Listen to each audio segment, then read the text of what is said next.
Hello friends, welcome back to my channel. दोस्तों, आज मैं बात करूंगा BHPCL के रिगार्डिंग जो है दोस्तों। सबसे पहले हम Bihar state power holding company limited में दोस्तों वैकेंसी जो आई है 2600 के करीब। तो इसमें मैं बात करूंगा कि इसमें सिलेक्शन दोस्तों कैसे होगी और इसमें किन किन बातों को ध्यान रखना होगा। तो चलिए हम एक एक करके बात करते हैं। पोस्ट की संख्या, सारा कुछ, चाहे वो डिप्लोमा हो, ITI, बीटेक और उसके बाद जो भी इसमें ग्रेजुएशन के लिए पोस्ट है, मैं सभी पे एक एक करके डिस्कस करूँगा। लेकिन खासकर मैं ITI और डिप्लोमा का बात करूँगा इसमें। तो सबसे पहले चलिए बात करते हैं इसमें। यहाँ पे अगर बात करेंगे फर्स्ट ऑफ ऑल, तो यहाँ पे असिस्टेंट एग्जीक्यूटिव इंजीनियर जो कि बीटेक के लिए आती है, और इसमें बीटेक 4 इयर्स आपको मांगा गया है, चाहे BE हो, बीटेक, BSc, इलेक्ट्रिकल इंजीनियरिंग अगर किसी भी सब्जेक्ट से है, मतलब इलेक्ट्रिकल या इलेक्ट्रिकल एंड इलेक्ट्रॉनिक्स में, तो आप इसके लिए एलिजिबल है। लेकिन आपको गेट का स्कोर मार्क्स इसमें चाहिए, ठीक है। तो ये हो गया आपको बीटेक वालों के लिए।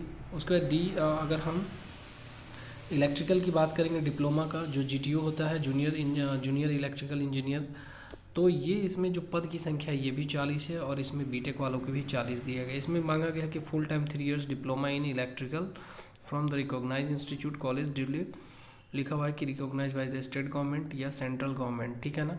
और इसमें भी पदों की संख्या दोस्तों 40 है। इसमें सबसे पहले अच्छी बात यह है कि जो जूनियर इंजीनियर है उनको भी मतलब दोस्तों प्रमोशन के द्वारा भी मतलब बहुत दिन कुछ सालों के बाद जो है ये भी जो है असिस्टेंट इंजीनियर बन जाते हैं। तो ये सबसे पहले जूनियर इंजीनियर की सैलरी भी अच्छी खासी है इसमें। और उसके बाद मैं बात करूँगा, अगला हम बात करते हैं इसमें कि इसमें जो मांगा गया है, जैसे देखेंगे कॉरस्पॉन्डेंस कलर का भी तो 150 है, स्टोर असिस्टेंट का 80 है, लेकिन जूनियर अकाउंट्स कलर का जो है दोस्तों 300 पद है। इसमें भी ग्रेजुएशन किसी भी कॉमर्स सब्जेक्ट से अगर आप किए हैं तो इसके लिए एलिजिबल है। मैं खासकर बात करूंगा कि इसमें सिलेक्शन कैसी होगी। मैं इस मुद्दे पर खासकर वीडियो में आपको शॉर्ट में अभी बता देता हूं कि 2000 पद आपके लिए ITI में मांगा गया है, जो कि मैट्रिकुलेशन के साथ साथ ITI पद। ITI कोर्स आपका 2 साल का जो है इलेक्ट्रीशियन ट्रेड होनी चाहिए, NCVT या SCVT किसी के द्वारा। और एग्ज़ाम आपको पता होगा कि CBT मोड में। लेकिन दोस्तों CBT मोड में कंप्यूटर बेस्ड टेस्ट बहुत लोग अभी भी नहीं जानते हैं कि कंप्यूटर पे कैसे एग्ज़ाम दिया जाता है। तो आप लोग प्लीज़ प्रैक्टिस कर लीजिएगा, वो भी मैं आपको बताऊंगा कि इस चीज़ को कैसे ध्यान रखेंगे, ठीक है ना। सबसे पहले देखेंगे यहाँ पे कि ऑनलाइन रजिस्ट्रेशन स्टार्टिंग डेट 1 अप्रैल से ही, और 30 अप्रैल को दोस्तों ये लास्ट है। आपको पता होनी चाहिए कि इसका जो ऑफिशियल वेबसाइट है ये bhpcl.co.in है, इस चीज़ को ध्यान रखिएगा। अगला मैं बात करता हूँ कि इसमें जो पिछला बार का कट ऑफ रखा गया था, तो ये भी एक बार थोड़ा सा रिमाइंड कर लीजिए कि कट ऑफ जो है ये मैं आपको बता रहा हूँ, ये टेक्निकल के लिए है, UR के लिए 58 था, उसके बाद वुमेन के लिए 33, उसके बाद जनरल के लिए 46, वुमेन SC के लिए, वुमेन के लिए 8.69 था, बहुत कम ही 8 नंबर है। जनरल के लिए आपको ST का 52 था, और वुमेन के लिए 15 नंबर थे, जनरल के लिए 52, वुमेन के लिए 8.88 है। उसके बाद जनरल के लिए आप देखिए 56 है, उसके बाद वही वुमेन की बात करेंगे 26 है। BC फीमेल्स 11.79 नंबर पे इनका सिलेक्शन हुआ है, ठीक है। फ्रीडम फाइटर के लिए 40 नंबर पे है। अब बाकी ये जो है आपको हैंडीकैप्ड लोगों के लिए वो चीज़ आप देख सकते हैं। सबसे पहले मैं बात करूँगा कि इसमें दोस्तों एग्ज़ाम के बाद बहुत जल्दी ही रिजल्ट भी आ जाती है, और साथ साथ क्योंकि इसमें जो है सबसे पहले 2 चीज़ को मैं बोलूँगा। सबसे पहले यहाँ देख लीजिए कि ये जो हमारा है 2 मैं लिखा हूँ, इस चीज़ पे ध्यान रखिएगा कि आप लोग को सिलेक्शन कैसे होगा, ठीक है ना। सिलेक्शन कैसे होगी तो इस चीज़ को ध्यान रखना है कि यहाँ पे देखिए, एक है आपको लिए टेक्निकल सब्जेक्ट, दूसरा है हमारा क्या, नॉन टेक्निकल सब्जेक्ट। तो टेक्निकल में क्या क्या पढ़ना होगा, नॉन टेक्निकल में क्या क्या पढ़ना होगा, चाहे वो JE वाले हैं, चाहे बीटेक वाले हैं, या आपको मैं बता दूं कि जो ITI इलेक्ट्रीशियन वाले हैं, इनको मैं सबसे पहले टेक्निकल और नॉन टेक्निकल दोस्तों 50+50 का वेटेज लगभग रहता है। पिछली बार का भी अगर देखेंगे तो 50+50 का वेटेज है, ठीक है ना।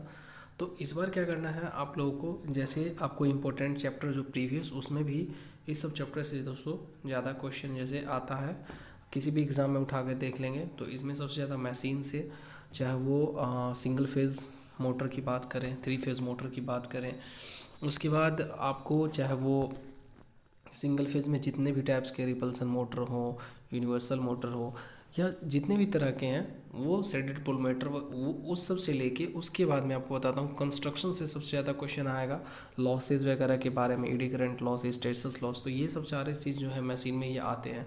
उसके बाद जैसे ईएमएफ इक्वेशन है, उसके बाद मैं बता दूँ ईएमएफ इक्वेशन के साथ साथ जैसे आपको साइंक्रोनस स्पीड निकालने वाला क्वेश्चन जो रहता है तो वो सब चीज़ साइंक्रोनस स्पीड उस सब चीज़ से बेसिक न्यूमेरिकल भी पूछ लिए जाते हैं, तो इस चीज़ को आप ध्यान रखेंगे। उसके बाद जैसे ट्रांसफार्मर में जैसे lap binding, wave binding, transformer का कंस्ट्रक्शन, प्रिंसिपल ऑफ ट्रांसफार्मर, ये सारा चीज़ उसमें मतलब क्वेश्चन आते हैं। स्टेप अप स्टेप डाउन से क्या होगा। उसके बाद ट्रांसफार्मर में आपके पार्ट से रिलेटेड, चाहे ब्रीदर की बात हो, कंजर्वेटर हो, ये सारे चीज़ उसमें मतलब उससे चीज़ रिलेटेड उसका फंक्शन पूछ लिए जाते हैं, ठीक है ना। तो ट्रांसफार्मर में लॉसेस वगैरह इस चीज़ को ध्यान रखेंगे कि इससे क्वेश्चन ये सब सारे बनते हैं, कितने फ्रीक्वेंसी पे वर्क करती है। तो खासकर इलेक्ट्रिशियन में ऐसा है, लेकिन जेई में थोड़ा सा क्वेश्चन का लेवल ज़्यादा रहता है।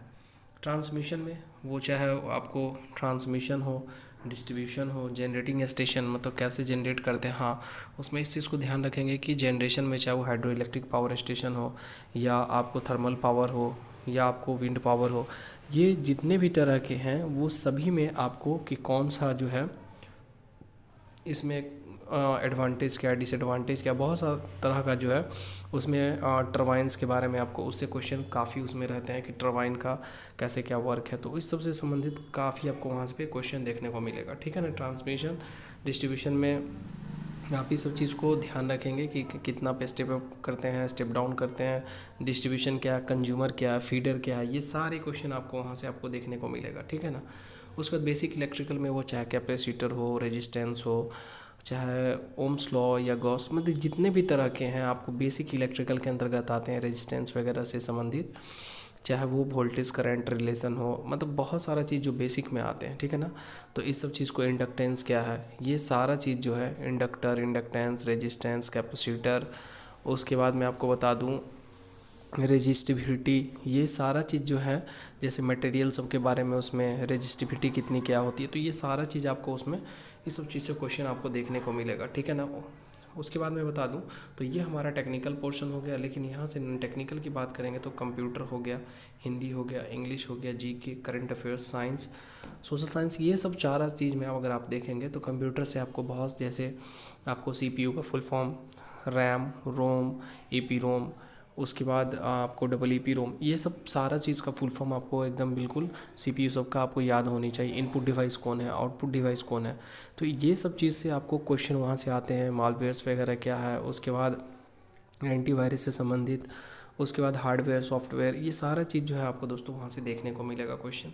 उसके बाद इंग्लिश में आपका वो चाहे सिनोनिम्स है, एंटोनिम्स है, फ्रेज है, एडम्स एंड फ्रेज, कंप्रीहेंशन, ये सारा चीज़ आपका इंपॉर्टेंट जो है इंग्लिश में आता है, ठीक है ना। जीके की बात करेंगे, चाहे वो मॉडर्न हिस्ट्री हो, उसके बाद पॉलिटिकल साइंस हो, या आप मानेंगे कि मॉडर्न हिस्ट्री सबसे थोड़ा ज़्यादा आता है, एंशिएंट हिस्ट्री, ये सारा चीज़ उससे आपको ज्योग्राफी वगैरह से क्वेश्चन रहेगा, सिविक्स से रहेगा, और उसका अनुच्छेद वगैरह, अनुच्छेद से तो रहता ही है क्वेश्चन, ये सारा इंपॉर्टेंट है आपको जीके के लिए। करंट अफेयर्स में अभी जो हाल का 1 साल का है तो वो करंट अफेयर्स आप देख लेंगे, हाल ही में घटना खासकर बिहार से भी संबंधित आप देख लीजिएगा, नेशनल, इंटरनेशनल, और बिहार में जैसे सोलर पावर जैसे कैदराबाद में ये सब लगा है, या बिहार में अभी जैसे जितने भी सारा चीज़ है तो वो सब चीज़, डॉल्फिन वगैरह भी जो खुली है वो सब चीज़ के बारे में पटना में, तो ये सब चीज़ आप देख लेंगे, क्योंकि करंट अफेयर्स यहाँ से 100% बनने की पूरी संभावना है।